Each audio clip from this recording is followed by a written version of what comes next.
Bienvenidos a este nuevo video. En el día de hoy, nos sumergiremos en el fascinante mundo de la Biblia para explorar 20 acontecimientos cruciales que tuvieron lugar después de la muerte de Jesús. La historia bíblica va más allá de la crucifixión, y hoy desentrañaremos esos momentos reveladores que siguieron al sacrificio redentor en la cruz. Así que prepárense para un viaje espiritual mientras exploramos estos misterios bíblicos. Número 1. La resurrección de Jesús. Mateo 28, 1:10, Marcos 16, 1:8, Lucas 24, 1:12, Juan 21:10. La resurrección de Jesús es el evento central en la fe cristiana y está narrada de manera detallada en los evangelios sinópticos, Mateo, Marcos y Lucas, y en el Evangelio de Juan. Cada relato aporta matices únicos, pero en conjunto presentan un testimonio convincente de este acontecimiento trascendental. Mateo 28, 1:10.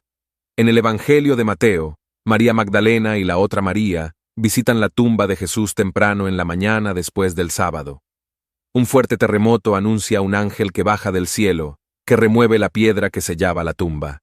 Los guardias que custodiaban el sepulcro quedan atónitos. El ángel informa a las mujeres que Jesús ha resucitado y les encomienda llevar la buena nueva a los discípulos. Marcos 16, 1:8. El relato de Marcos también destaca la visita de las mujeres a la tumba. Al llegar, encuentran la piedra ya removida y un joven vestido de blanco les anuncia que Jesús ha resucitado. Les instruye que vayan y cuenten a los discípulos y a Pedro sobre la resurrección, pero el temor las deja atemorizadas y no dicen nada a nadie. Lucas 24, 1-12. En el Evangelio de Lucas, las mujeres, al igual que en los otros evangelios, van a la tumba y encuentran que la piedra ha sido retirada. Dos hombres con vestiduras resplandecientes les dicen que Jesús ha resucitado, recordándoles las palabras que él mismo les había dicho anteriormente. Las mujeres comparten la noticia con los apóstoles, pero estos inicialmente dudan. Juan 21:10. Juan narra que María Magdalena llega a la tumba y ve que la piedra ha sido quitada. Corre a informar a Pedro y al otro discípulo amado, posiblemente Juan mismo. Ambos corren hacia la tumba, y aunque el otro discípulo llega primero, no entra. Pedro entra y observa las vendas en el suelo, indicando que Jesús no fue robado sino que resucitó. Después de esto, los discípulos regresan a casa, pero María permanece fuera del sepulcro llorando. La resurrección de Jesús es fundamental para la fe cristiana, ya que confirma la divinidad de Jesús y su victoria sobre el pecado y la muerte.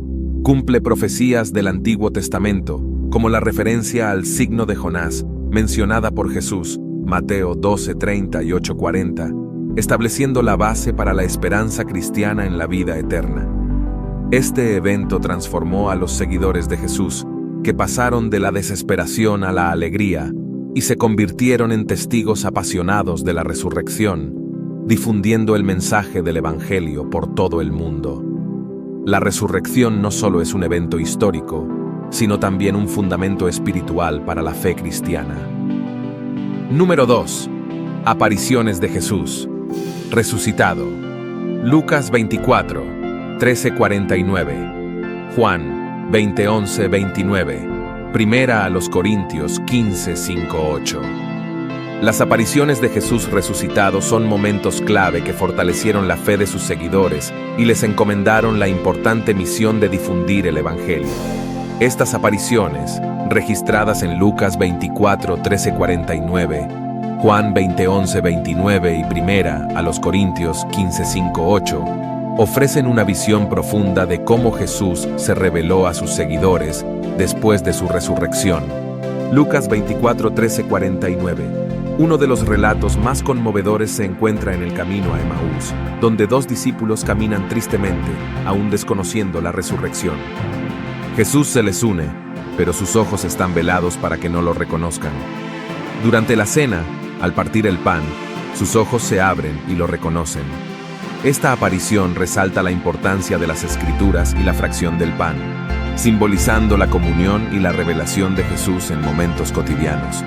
Después, Jesús se presenta a los apóstoles en Jerusalén, mostrándoles sus manos y pies para confirmar su identidad.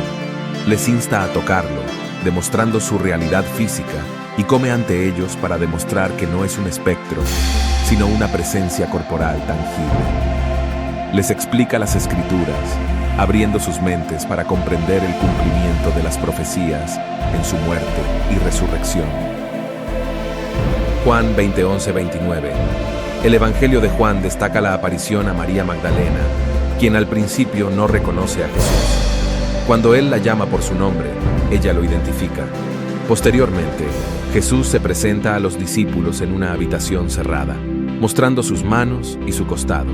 Aquí, también, el acto de soplar sobre ellos simboliza la impartición del Espíritu Santo. La historia de Tomás, conocido como el incrédulo, subraya otra aparición. Jesús se presenta nuevamente en la misma habitación, alentando a Tomás a tocar sus heridas y creer. La respuesta de Tomás, Señor mío y Dios mío, destaca la profunda revelación de la identidad divina de Jesús. Primera a los Corintios 15:5-8. En Primera a los Corintios, el apóstol Pablo enumera las apariciones de Jesús resucitado.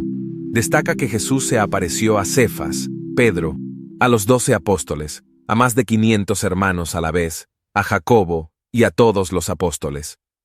Estas múltiples apariciones enfatizan la realidad y la validez del evento de la resurrección. En conjunto, estas apariciones de Jesús resucitado no solo confirmaron su triunfo sobre la muerte, sino que también prepararon a sus seguidores para su misión. Les encargaron difundir el Evangelio y les aseguraron que no estarían solos, ya que les prometieron el don del Espíritu Santo. Estas experiencias transformaron a los discípulos de temerosos a valientes predicadores del mensaje de salvación, marcando el inicio de la expansión del cristianismo. Número 3. La Gran Comisión. Mateo 28:16-20, Marcos 16:15-18. La Gran Comisión es un mandato fundamental que Jesús dio a sus discípulos después de su resurrección. Se encuentra registrado en los Evangelios de Mateo 28:16-20 y Marcos 16:15-18. Estos pasajes resumen la tarea esencial que Jesús confió a sus seguidores y establecen la base para la misión global de la Iglesia. Mateo 28:16-20. Después de su resurrección, Jesús se encuentra con sus discípulos en una montaña en Galilea. Jesús comienza proclamando que toda autoridad en el cielo y en la tierra le ha sido dada. Esto subraya su soberanía y divinidad, fundamentando la validez de la misión que está a punto de encomendar. Jesús instruye a sus discípulos a ir y a ser discípulos de todas las naciones. Este llamado no está limitado a una región geográfica específica, sino que abarca a todo el mundo. La misión es llevar a las personas a un compromiso personal y transformador con Jesús. Bautizar en el nombre del Padre, del Hijo y del Espíritu Santo. El bautismo es un símbolo de identificación con la Trinidad y marca la entrada en la comunidad de fe. Representa la muerte al pecado y la resurrección a una nueva vida en Cristo. La tarea no se limita al bautismo, también implica enseñar a los nuevos discípulos a obedecer los mandamientos de Dios. Esto abarca la enseñanza de sus enseñanzas y principios éticos. Jesús cierra la comisión prometiendo estar con sus discípulos siempre, hasta el fin del mundo. Esta promesa asegura el respaldo divino en la realización de la misión. Marcos 16:15-18. En el Evangelio de Marcos, la Gran Comisión se presenta de manera más breve, pero se centra en la proclamación del Evangelio y en los signos que acompañarán a los creyentes.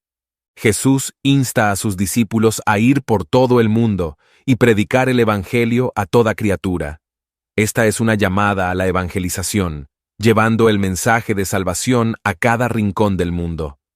Jesús menciona que aquellos que crean en Él realizarán señales, como expulsar demonios, hablar en nuevas lenguas, tomar serpientes y beber cosas mortíferas sin sufrir daño. Estas señales confirmarían la autenticidad del mensaje y la presencia del poder divino en la misión.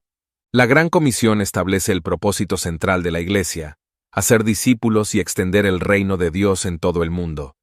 Este mandato sigue siendo relevante hoy, guiando a los cristianos a compartir el Evangelio, bautizar a nuevos creyentes y enseñarles a vivir de acuerdo con los principios de Jesús. La promesa de la presencia continua de Jesús brinda confianza y fortaleza a aquellos que se comprometen con esta misión.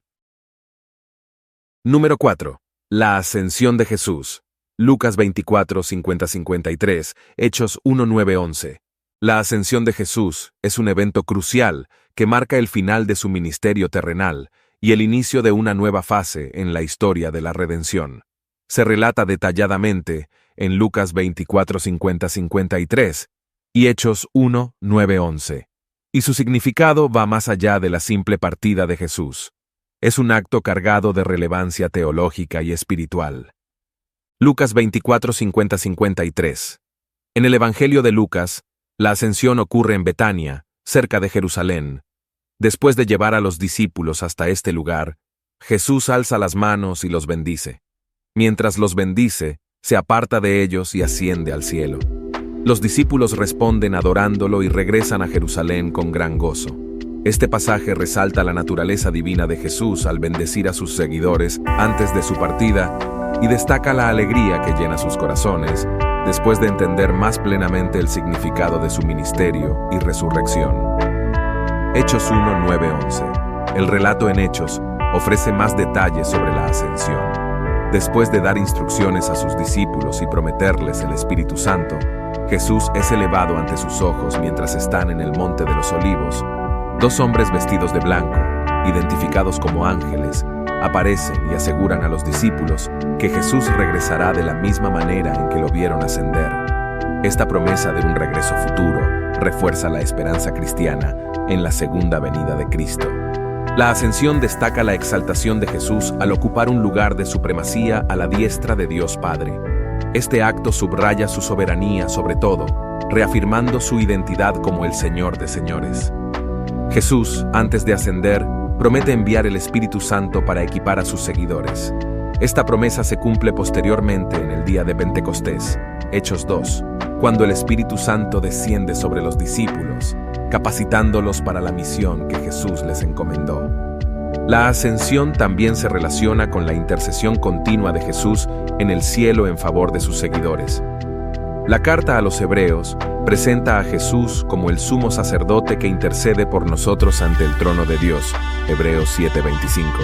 La promesa de que Jesús regresará de la misma manera en que ascendió subraya la esperanza cristiana en la segunda venida de Cristo, cuando establecerá su reino de manera definitiva.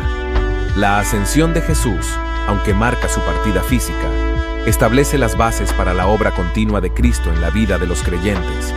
Su promesa de enviar al Espíritu Santo y la expectativa de su retorno enfatizan la continuidad de su relación con la Iglesia y su papel como Señor y Salvador.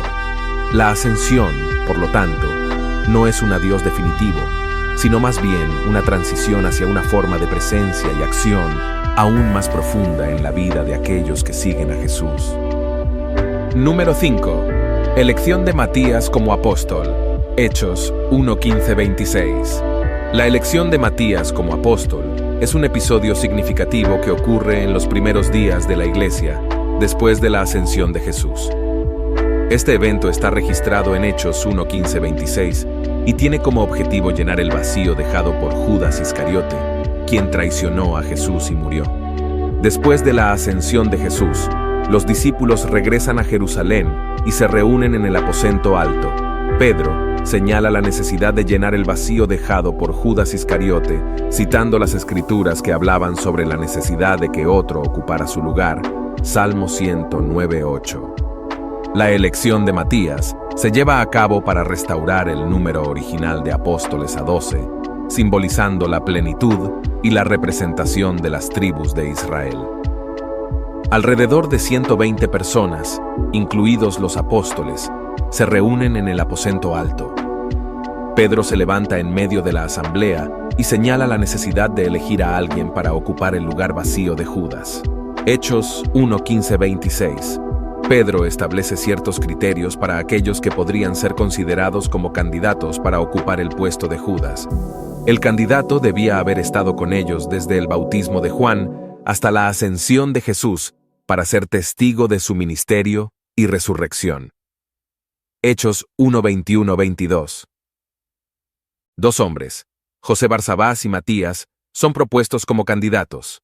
Después de orar, los discípulos piden la dirección de Dios para conocer quién de los dos será elegido. Hechos 1:23. Los discípulos oran y lanzan suertes para tomar la decisión final. La suerte cae sobre Matías, y así es elegido como el nuevo apóstol. Hechos 1:24-26. La elección de Matías destaca la importancia de mantener la continuidad y la plenitud en el liderazgo apostólico. La elección de 12 apóstoles simboliza la conexión con las 12 tribus de Israel y la continuidad del mensaje apostólico. Aunque los discípulos tomaron decisiones prácticas, reconocieron la soberanía de Dios al buscar su dirección mediante la oración y el lanzamiento de suertes. Este acto muestra la dependencia de los primeros seguidores de Jesús en la guía divina. Aunque la Biblia no ofrece detalles específicos sobre el ministerio posterior de Matías, su elección indica que fue considerado digno y apto para servir como apóstol. Su papel simboliza la importancia de la elección y el reconocimiento de aquellos llamados por Dios para liderar y servir en la expansión del Evangelio. Número 6. El día de Pentecostés. Hechos 2:1-13. El día de Pentecostés, como se relata en Hechos 2:1-13, es un evento crucial en la historia cristiana que marca la llegada del Espíritu Santo y el comienzo de la misión de la Iglesia primitiva. Este evento tiene profundas implicaciones teológicas y simboliza la capacitación divina para la proclamación del Evangelio. Después de la ascensión de Jesús, los discípulos se encuentran reunidos en el aposento alto en Jerusalén, siguiendo la instrucción de esperar la promesa del Padre, la venida del Espíritu Santo. Hechos 1:4-5. El día de Pentecostés era una festividad judía que celebraba la cosecha y se llevaba a cabo 50 días después de la Pascua, y en este día, el Espíritu Santo desciende de manera notable sobre los discípulos. El Espíritu Santo viene como un viento impetuoso que llena toda la casa donde estaban reunidos. El viento simboliza el poder y la presencia de Dios, así como el Espíritu que sopla donde quiere. Juan 3:8. Luego, aparecen lenguas como de fuego que se posan sobre cada uno de ellos. Esta imagen evoca la santidad y purificación del fuego, así como la idea de ser capacitados y encendidos para una misión específica. Los discípulos son llenos del Espíritu Santo y comienzan a hablar en lenguas. Este don no es simplemente un fenómeno lingüístico, sino un signo de la presencia del Espíritu y una herramienta para la proclamación del Evangelio a personas de diferentes lenguas y culturas. Debido a la festividad, había peregrinos de diversas regiones presentes en Jerusalén. Al escuchar a los discípulos hablar en sus propios idiomas nativos, la multitud queda asombrada y se pregunta cómo es posible que los discípulos, que eran galileos, puedan hablar en tantas lenguas. Pedro toma la palabra y explica que lo que están experimentando es el cumplimiento de la profecía de Joel, Joel 2:28-32, que predijo la efusión del Espíritu en los últimos días. Pedro también presenta el testimonio de la resurrección de Jesús y proclama a Jesús como el Mesías y Señor. El día de Pentecostés cumple la promesa de Jesús de enviar al Consolador, el Espíritu Santo, para capacitar y guiar a sus seguidores. Juan 14:16-17 y Juan 26:15-26. El don de hablar en lenguas simboliza la capacidad de la Iglesia para alcanzar a personas de diversas culturas y lenguas, marcando el inicio de la misión global de la Iglesia. La venida del Espíritu Santo capacita a los discípulos para dar testimonio valientemente de la resurrección de Jesús. Pedro, quien previamente había negado a Jesús, ahora se levanta como un líder audaz. El día de Pentecostés es esencial para el nacimiento de la Iglesia cristiana. La multitud que responde al mensaje de Pedro se bautiza y la comunidad cristiana primitiva se forma con un propósito claro de adoración, enseñanza, comunión y misión. Número 7. El discurso de Pedro en Pentecostés. Hechos 2:14-41. El discurso de Pedro en Pentecostés, registrado en Hechos 2:14-41, es un momento clave que marca el comienzo de la proclamación pública del Evangelio, después de la venida del Espíritu Santo. Pedro, lleno del Espíritu Santo, se levanta para dirigirse a la multitud que se había congregado debido a los eventos extraordinarios en el día de Pentecostés. Este discurso es significativo por varias razones y demuestra la transformación y la valentía de Pedro como líder de la iglesia primitiva. Pedro comienza su discurso abordando la percepción de algunos de que los discípulos estaban ebrios debido a su comportamiento extático. Pedro niega esto y explica que lo que están presenciando es el cumplimiento de la profecía de Joel, donde Dios promete derramar su espíritu sobre toda carne en los últimos días. Pedro continúa con un poderoso testimonio sobre Jesús. Afirma que Jesús, a quien conocían, fue acreditado por Dios mediante milagros, señales y prodigios. Pedro también resalta que aunque Jesús fue crucificado por manos humanas, Dios lo resucitó de entre los muertos según las profecías del Antiguo Testamento. Pedro cita los Salmos y presenta evidencia bíblica de la resurrección y exaltación de Jesús. La multitud, impactada por el testimonio de Pedro, se siente compungida y le pregunta a Pedro y a los demás apóstoles qué deben hacer. Pedro responde claramente llamándolos al arrepentimiento y al bautismo en el nombre de Jesús para el perdón de sus pecados. Además, les asegura que recibirán el don del Espíritu Santo. Aquellos que aceptaron el mensaje de Pedro fueron bautizados, y ese día se agregaron alrededor de 3,000 personas a la comunidad cristiana. Este evento marca un crecimiento explosivo de la iglesia primitiva. El discurso de Pedro destaca el cambio radical en el mismo.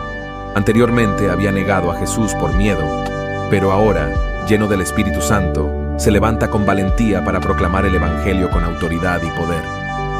Pedro pone un énfasis particular en la resurrección de Jesús como prueba de su identidad divina y de la validez del mensaje cristiano. La resurrección se convierte en el núcleo central de la predicación apostólica.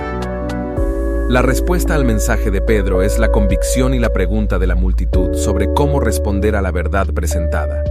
El llamado al arrepentimiento, el bautismo y la promesa del don del Espíritu Santo reflejan la necesidad de una respuesta personal y transformadora a la obra de Jesús.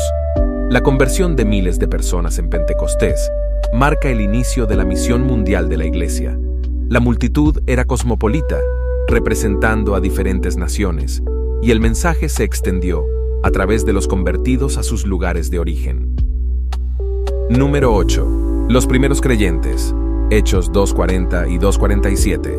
La descripción de la comunidad cristiana primitiva en Hechos 2:40 y 2:47 ofrece un vistazo inspirador a la vida de los primeros creyentes después del día de Pentecostés. Estos versículos revelan las características fundamentales que definieron la vida y la práctica de la Iglesia en sus primeros días. La comunidad se comprometió a perseverar en la enseñanza de los apóstoles. Esto no solo implicaba escuchar pasivamente, sino también aplicar y vivir de acuerdo con las enseñanzas de Jesús, transmitidas por los apóstoles.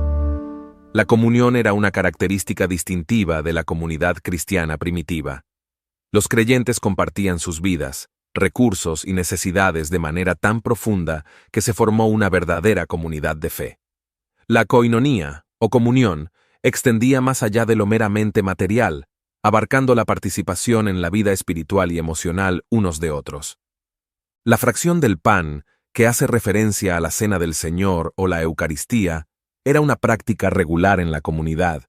Recordaba y celebraba la muerte y resurrección de Jesús, reafirmando la unidad de los creyentes en torno al sacrificio redentor de Cristo. La oración era una parte integral de la vida de la comunidad. Los creyentes se reunían para orar juntos, buscando la dirección de Dios, agradeciéndole por sus bendiciones y presentándole sus preocupaciones y necesidades. Número 9. Sanidad del hombre cojo en el templo. Hechos 3:1-10. La sanidad del hombre cojo en el templo, como se relata en Hechos 3:1-10, es un episodio impactante que demuestra el poder transformador del nombre de Jesús y sus efectos en la comunidad circundante. Este evento sigue de cerca la narrativa del día de Pentecostés y muestra la continua obra milagrosa realizada por los apóstoles en el nombre de Jesucristo. Pedro y Juan suben al templo para orar, y en la puerta, llamada Hermosa, encuentran a un hombre cojo de nacimiento, pidiendo limosna. Este hombre había sido colocado diariamente en la entrada del templo para pedir ayuda. Cuando el hombre cojo pide limosna a Pedro y Juan, ellos responden que no tienen plata ni oro, pero le ofrecen lo que sí tienen en el nombre de Jesucristo, la posibilidad de ser sanado. Pedro toma al hombre de la mano derecha y lo levanta, y al instante sus pies y tobillos son fortalecidos. El hombre, antes cojo, ahora puede caminar y saltar, expresando su alegría y asombro. La sanidad del hombre cojo causa una gran conmoción entre la multitud que frecuentaba el templo. La gente reconocía al hombre que solía pedir limosna, y ahora lo veían caminando y alabando a Dios. Este milagro atrae la atención y la admiración de la multitud que se reúne alrededor de Pedro y Juan en la explanada del templo llamada el Pórtico de Salomón. El milagro de la sanidad proporciona a Pedro la oportunidad de predicar un sermón ante la multitud asombrada. Pedro rechaza la idea de que la sanidad fue realizada por algún poder o piedad propia, sino que enfatiza que fue a través de la fe en el nombre de Jesús y por el poder del Dios de Abraham, Isaac y Jacob. El sermón de Pedro lleva a la conversión de muchos, y el número de creyentes aumenta a unos 5,000 hombres, sin contar a las mujeres y niños. Este evento muestra cómo el testimonio de la sanidad milagrosa se combina con la predicación del Evangelio para traer transformación y fe a la comunidad. Número 10. Arresto de Pedro y Juan. Hechos 4, 1-22. El arresto de Pedro y Juan, tal como se relata en Hechos 4, 1-22, es un evento significativo que muestra la resistencia de las autoridades judías ante la predicación de los apóstoles y la firmeza de los discípulos en proclamar el Evangelio de Jesucristo. El arresto de Pedro y Juan sigue directamente el milagro de la sanidad del hombre cojo en el templo, Hechos 3, 1-10. Este milagro había atraído la atención de la multitud y proporcionado una plataforma para que Pedro predique sobre Jesucristo. La predicación resultó en la conversión de alrededor de 5,000 personas, Hechos 4:4. Mientras Pedro y Juan hablaban al pueblo, los sacerdotes, el capitán del templo y los saduceos se acercaron y los arrestaron. Sin embargo, muchos de los que habían escuchado la predicación creyeron, llevando el número total de creyentes a unos 5,000 hombres, sin contar a las mujeres y niños. Al día siguiente, Pedro y Juan son llevados ante el Sanedrín, el Consejo Supremo Judío. Allí, son cuestionados acerca del poder con el cual realizaron la sanidad del hombre cojo. Lleno del Espíritu Santo, Pedro responde valientemente, atribuyendo el milagro al nombre de Jesucristo, a quien ellos crucificaron, pero que Dios resucitó. A pesar de la confianza y el testimonio claro de Pedro y Juan, los líderes judíos se ven sorprendidos por su valentía y discernimiento. Dado que el hombre sanado estaba presente y no podían negar el milagro, deciden amenazar a Pedro y Juan, ordenándoles que no hablen ni enseñen en el nombre de Jesús. Sin embargo, los apóstoles responden diciendo que obedecerán a Dios antes que a los hombres. Número 11. Oración por valor. Hechos 4:23-31. La oración por valor en Hechos 4:23-31 es un momento clave en la vida de la comunidad cristiana primitiva, después del arresto de Pedro y Juan. Este pasaje resalta la respuesta divina a la oración ferviente y la manifestación del poder de Dios en medio de las amenazas y la oposición.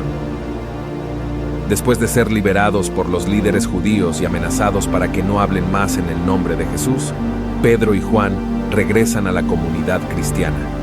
En lugar de responder al miedo con temor, la comunidad se reúne para orar y buscar la fortaleza de Dios ante las crecientes amenazas y persecuciones.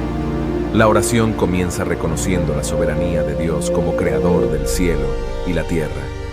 Los creyentes expresan que Dios es el dueño de todo y que tiene el control de las circunstancias.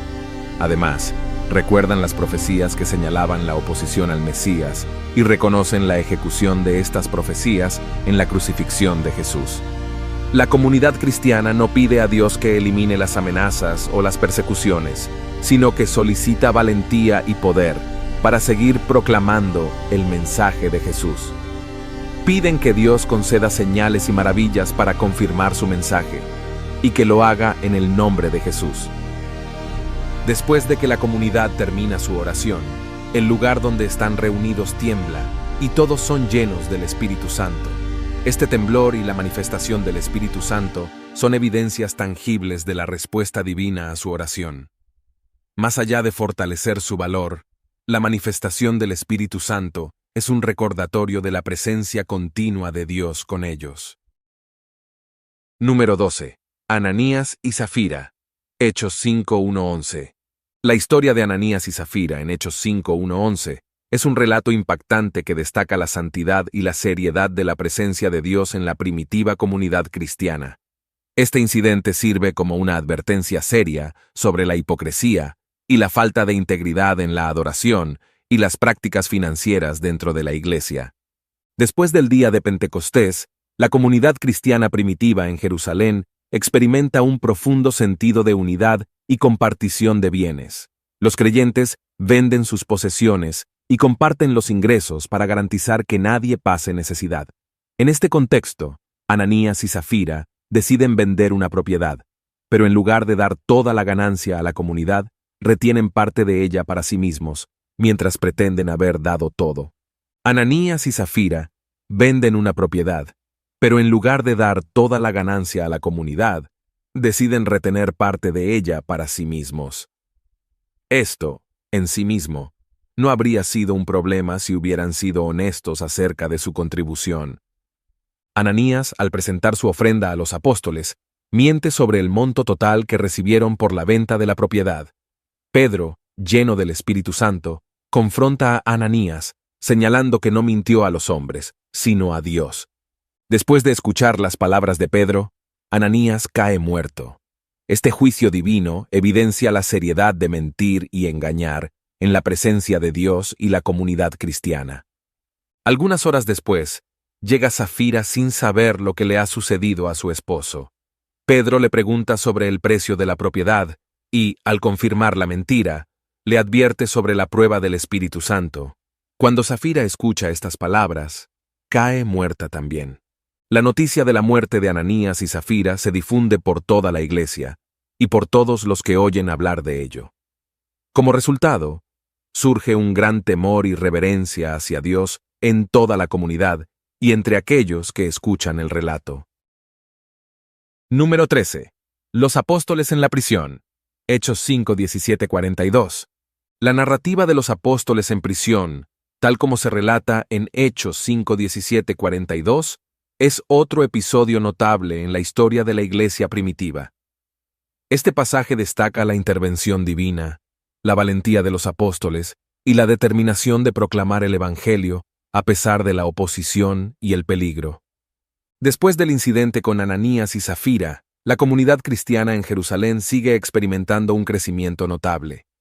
Los apóstoles continúan realizando milagros y predicando acerca de Jesucristo, lo que provoca celos y oposición por parte de las autoridades religiosas judías. Los saduceos, llenos de celos y enojo por la creciente popularidad de los apóstoles, arrestan a los 12 y los ponen en la cárcel pública. Durante la noche, un ángel del Señor abre las puertas de la cárcel y libera a los apóstoles. El ángel instruye a los apóstoles para que vayan al templo y continúen predicando el mensaje de vida. Al amanecer, los apóstoles obedecen la orden del ángel y enseñan en el templo.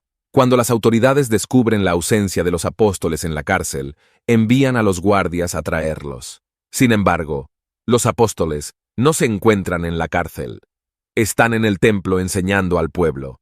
Los apóstoles son llevados ante el Sanedrín, donde el sumo sacerdote los acusa de desobedecer la orden de no enseñar en el nombre de Jesús.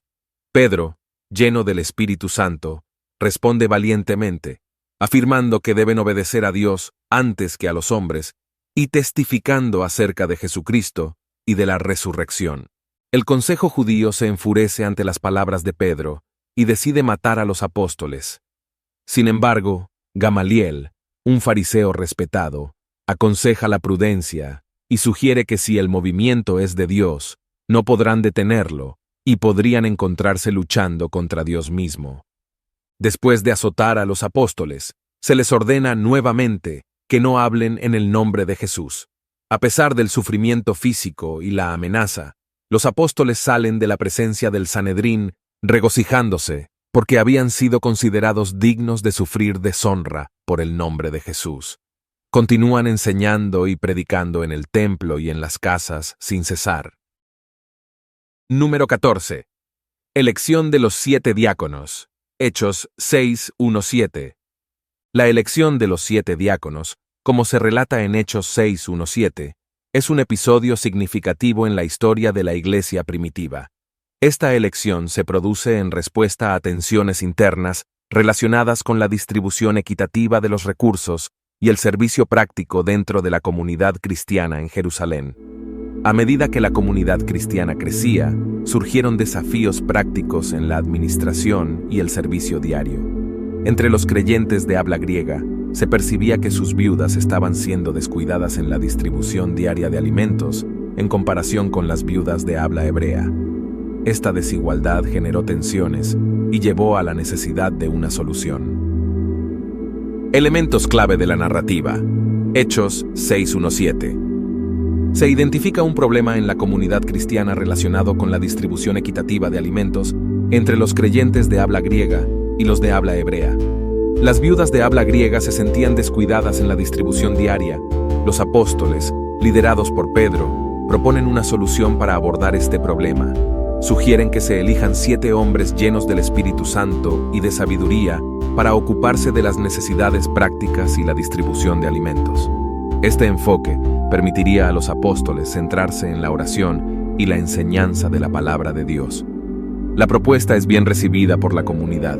La multitud selecciona 7 hombres: Esteban, Felipe, Prócoro, Nicanor, Timón, Parmenas y Nicolás. Estos hombres son presentados ante los apóstoles, quienes oran por ellos y les imponen las manos, comisionándolos para el servicio. Después de la elección de los diáconos, la palabra de Dios sigue creciendo y el número de discípulos en Jerusalén aumenta significativamente. La elección de los diáconos no solo resuelve el problema práctico, sino que también fortalece la unidad y el crecimiento de la comunidad. Número 15. Martirio de Esteban. Hechos 7:54-60. El martirio de Esteban, como se relata en Hechos 7:54-60, marca un momento trascendental en la historia del cristianismo primitivo. Este evento destaca la valentía de Esteban, su firmeza en la fe y el precio que algunos creyentes estaban dispuestos a pagar por seguir a Jesucristo. Esteban, mencionado por primera vez en Hechos 6:5, era uno de los 7 diáconos elegidos para atender las necesidades prácticas de la comunidad cristiana en Jerusalén. Además de su servicio práctico, Esteban era conocido por su sabiduría y su poderoso testimonio acerca de Jesucristo. Su predicación provocó la oposición de algunos judíos, quienes lo llevaron ante el Sanedrín, el Consejo Supremo Judío. Elementos clave del martirio de Esteban. Hechos 7:54-60. Esteban, lleno del Espíritu Santo, mira al cielo y tiene una visión gloriosa de Jesús a la diestra de Dios. Declara lo que ve, afirmando la realidad de la posición exaltada de Jesús. Al escuchar la declaración de Esteban, los miembros del Sanedrín se enfurecen y aprietan los dientes contra él. Lo llevan fuera de la ciudad para apedrearlo. Mientras Esteban está siendo apedreado, ora diciendo: Señor Jesús, recibe mi espíritu. Luego, imitando las palabras de Jesús en la cruz, exclama: Señor, no les tomes en cuenta este pecado. Después de estas palabras, Esteban muere a causa de la lapidación. Mientras Esteban está siendo apedreado, los testigos de este acto brutal de violencia dejan sus abrigos a los pies de un joven llamado Saulo, quien más tarde se convertiría en el apóstol Pablo. Este episodio marca el comienzo de la persecución más amplia contra los cristianos en Jerusalén. Número 16. Persecución y dispersión. Hechos 8:1-4. La persecución y dispersión de los creyentes, como se relata en Hechos 8:1-4, marca un momento crucial en la historia de la iglesia primitiva. Este evento, aunque motivado por la hostilidad hacia los seguidores de Jesús, se convierte en un catalizador para la expansión del Evangelio más allá de Jerusalén. Después del martirio de Esteban, la hostilidad hacia los cristianos en Jerusalén se intensifica. El apóstol Pablo, entonces conocido como Saulo, está presente en el martirio de Esteban y comienza a liderar la persecución contra la comunidad cristiana en la ciudad. Después de la muerte de Esteban, se desata una persecución generalizada contra los creyentes en Jerusalén. Saulo está especialmente involucrado en esta persecución, y los creyentes son arrestados y maltratados. Como resultado de la persecución, los creyentes son dispersados fuera de Jerusalén. Se ven obligados a huir para escapar de la violencia y la persecución. Esta dispersión afecta a muchos, y la comunidad cristiana en Jerusalén se ve significativamente afectada. A pesar de la persecución y la dispersión, algunos de los creyentes, incluido Felipe, viajan a diferentes lugares y continúan predicando el Evangelio. Felipe va a la ciudad de Samaria y proclama a Cristo allí. La persecución y dispersión de los creyentes contribuyen al cumplimiento de la gran comisión de Jesús de llevar el Evangelio a todas las naciones. Mateo 28, 18-20. La dispersión forzada expande geográficamente la predicación del Evangelio más allá de Jerusalén. Número 17. Conversión de Saulo. Hechos 9, 1-22. La conversión de Saulo, que más tarde se conocería como el apóstol Pablo, es un evento crucial en la historia del cristianismo y se relata detalladamente en Hechos 9, 1-22. Este encuentro transformador en el camino a Damasco cambia radicalmente la vida de Saulo, quien pasa de ser un perseguidor acérrimo de cristianos a convertirse en uno de los apóstoles más influyentes y prolíficos en la historia de la Iglesia. En el momento de su conversión, Saulo era un fariseo devoto y un feroz perseguidor de los seguidores de Jesús. Había participado en la persecución de la Iglesia en Jerusalén, como se menciona en la conexión entre su presencia en el martirio de Esteban, Hechos 7:58, y su papel en la persecución generalizada en Hechos 8:1-3. Mientras Saulo se dirigía a Damasco con la intención de arrestar a los seguidores de Jesús, es sorprendido por una luz del cielo. Cayendo al suelo, escucha la voz de Jesús preguntándole por qué lo persigue.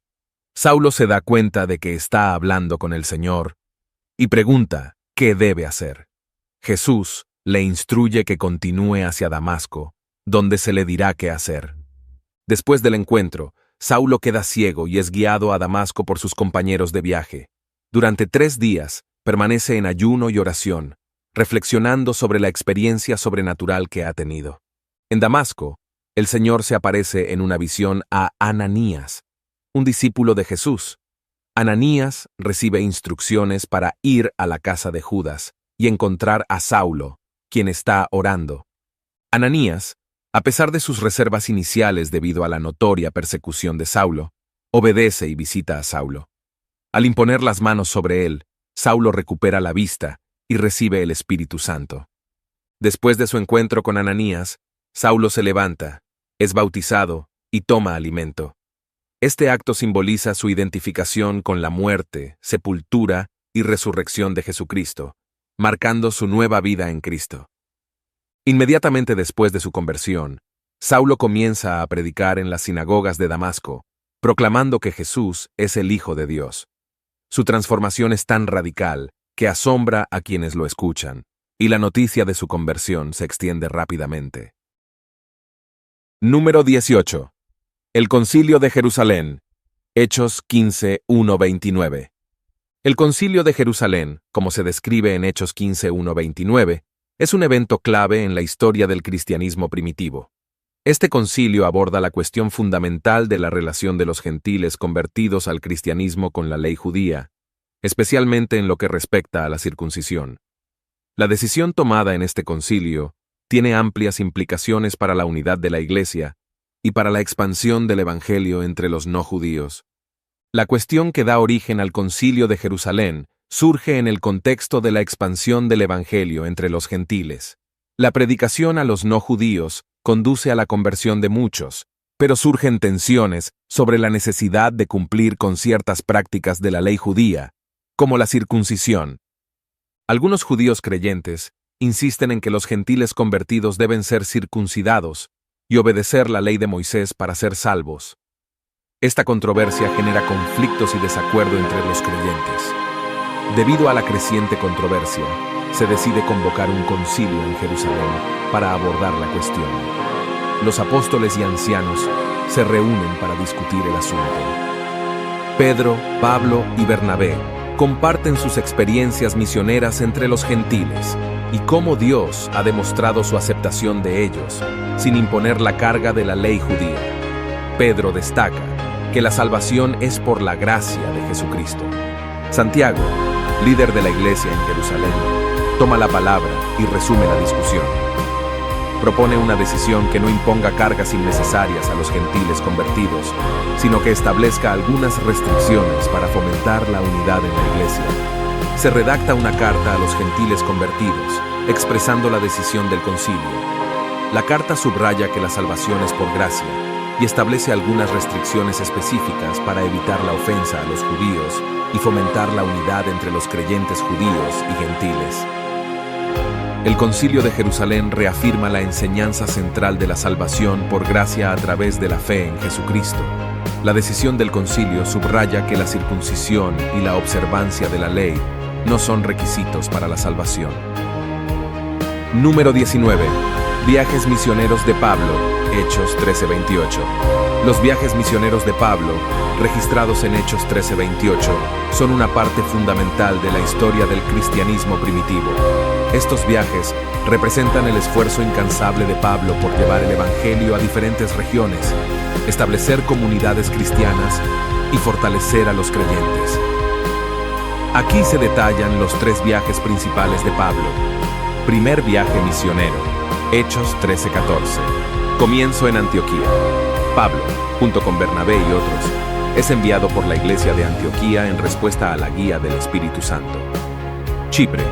Primera parada en la isla de Chipre, donde predican en sinagogas y enfrentan la oposición de un mago llamado Elimas. Antioquía de Pisidia y Listra. En Antioquía de Pisidia, Pablo pronuncia un discurso en la sinagoga. En Listra, sanan a un hombre cojo, pero enfrentan una persecución violenta. Regresan a Antioquía de Siria, donde informan a la iglesia sobre la obra realizada. Segundo viaje misionero, Hechos 15:30 y 6:18-22. Desacuerdo con Bernabé. Pablo y Bernabé discrepan sobre llevar a Juan Marcos en el viaje, lo que resulta en su separación. Recorrido por Asia Menor y Macedonia. Pablo viaja por la región de Galacia y Frigia, llega a Troas y cruza a Macedonia, donde funda iglesias en Filipos, Tesalónica y Berea. En Atenas, Pablo predica en el Areópago en Atenas, presentando el Evangelio de manera contextualizada ante los filósofos. Corinto. Se establece en Corinto, donde conoce a Aquila y Priscila y funda una iglesia significativa. Regreso a Antioquía. Después de pasar por Éfeso y Cesarea, Pablo regresa a Antioquía de Siria, concluyendo su segundo viaje misionero. Tercer viaje misionero, Hechos 18:23-21-17. Éfeso. Pablo pasa un tiempo prolongado en Éfeso, enseñando y realizando milagros, lo que lleva a la conversión de muchos. Recorrido por Macedonia y Grecia. Visita Macedonia y Grecia, fortaleciendo a las iglesias y recaudando fondos para los creyentes en Jerusalén. Macedonia y Troas. Pablo enfrenta oposición y persecución en Macedonia. En Troas, resucita a un joven llamado Eutico. Discurso de despedida en Mileto. En Mileto, se encuentra con los ancianos de Éfeso y pronuncia un emotivo discurso de despedida. Arresto en Jerusalén. Pablo regresa a Jerusalén, donde es arrestado debido a acusaciones falsas. Viaje a Roma y prisión. Hechos 21:18-28-31. Arresto y juicio en Cesarea. Después de ser arrestado en Jerusalén, Pablo es llevado a Cesarea para ser juzgado. Permanece allí por 2 años. Apelación a César. Pablo apela a César y es enviado a Roma, donde enfrenta un naufragio en el camino. Ministerio en Roma. A pesar de estar bajo arresto domiciliario, Pablo tiene libertad para predicar el Evangelio en Roma y recibir a aquellos que lo visitan. Estos viajes misioneros de Pablo son cruciales para la expansión del cristianismo en el mundo antiguo. A través de su dedicación, perseverancia y valentía, Pablo establece comunidades cristianas en diversas culturas y contextos. Sus cartas a estas iglesias, que forman parte del Nuevo Testamento, proporcionan instrucciones teológicas y pastorales que siguen siendo relevantes para los creyentes hoy en día. Número 20. La visión de Juan en Patmos. Apocalipsis 1:9-20. La visión de Juan en Patmos, como se relata en Apocalipsis 1:9-20, Es un evento trascendental que marca el inicio del libro del Apocalipsis. Juan, el apóstol, experimenta una serie de visiones apocalípticas mientras se encuentra desterrado en la isla de Patmos. Estas visiones culminan en la revelación gloriosa de Jesucristo como el Señor supremo y soberano sobre toda la creación. El Apocalipsis fue escrito por Juan, uno de los apóstoles de Jesús, durante su exilio en la isla de Patmos, posiblemente a finales del primer siglo después de Cristo. En ese momento, los cristianos enfrentaban persecución y hostilidad, y el libro de Apocalipsis fue destinado a brindar consuelo, esperanza y revelación sobre los eventos futuros. Juan comienza describiendo su situación. Yo, Juan, vuestro hermano y compañero en la tribulación, en el reino y paciencia de Jesucristo, estaba en la isla llamada Patmos, por causa de la palabra de Dios y el testimonio de Jesucristo. Juan estaba desterrado en Patmos, debido a su fe y su testimonio acerca de Jesucristo. Juan relata que estaba en el Espíritu en el día del Señor. Este día del Señor podría referirse al domingo, el día de la resurrección de Cristo, o podría tener un significado más amplio, indicando una revelación especial dada por Dios. Juan escucha una voz detrás de él que suena como una trompeta, y la voz le dice que escriba lo que ve en un libro y lo envíe a las 7 iglesias de Asia. Esta instrucción establece el marco para la revelación que sigue. Cuando Juan se vuelve para ver la voz que le habla, tiene una visión asombrosa de Jesucristo en su gloria. Jesús se presenta como el Hijo del Hombre, vestido con una túnica y ceñido con una banda de oro. Su aspecto es deslumbrante, y tiene en su mano derecha 7 estrellas, que representan a los ángeles de las 7 iglesias, y de su boca sale una espada aguda de 2 filos. Jesús explica a Juan el significado simbólico de algunas de las imágenes que ha visto. Las 7 estrellas son los ángeles de las 7 iglesias, y los 7 candelabros son las 7 iglesias. Este simbolismo establece la conexión entre las visiones apocalípticas y la situación de las iglesias a las que Juan está escribiendo. La visión de Juan en Patmos establece el escenario para la revelación apocalíptica que sigue en el libro de Apocalipsis. Esta visión destaca la supremacía y la gloria de Jesucristo, brindando consuelo y orientación a la iglesia en medio de las tribulaciones y preparándola para comprender eventos futuros desde una perspectiva divina. En conclusión, agradezco sinceramente que hayas dedicado tiempo a ver este video. Espero que hayas encontrado la información valiosa e inspiradora. Si disfrutaste del contenido, te invito cordialmente a expresar tu aprecio dando un like al video. Además, compartir este video con tus amigos y familiares nos ayuda a llegar a más personas y construir una comunidad comprometida. Tu participación es esencial para el crecimiento de este canal, y tus comentarios son siempre bienvenidos. ¿Qué te pareció el video? ¿Hay algún tema específico que te gustaría que abordemos en futuros contenidos? Tu retroalimentación es invaluable y contribuye a mejorar continuamente la calidad de nuestros videos. Recuerda suscribirte al canal para no perderte futuros contenidos y estar al tanto de las últimas actualizaciones. Gracias nuevamente por ser parte de nuestra comunidad. Espero verte pronto en futuros videos.